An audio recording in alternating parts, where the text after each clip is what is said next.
एषा ब्राह्मी स्थितिः पार्थ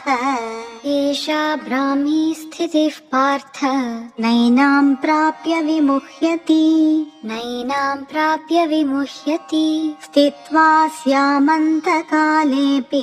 स्थित्वा स्यामन्तकालेऽपि ब्रह्मनिर्वाणमृच्छति ब्रह्मनिर्वाणमृच्छति ॐ तत्सत् ॐ तत्सत् इति श्रीमद्भगवद्गीतासु इति श्रीमद्भगवद्गीतासु उपनिषत्सु ब्रह्मविद्यायां योगशास्त्रे श्रीकृष्णार्जुनसंवादे साङ्ख्ययोगो नाम द्वितीयोऽध्यायः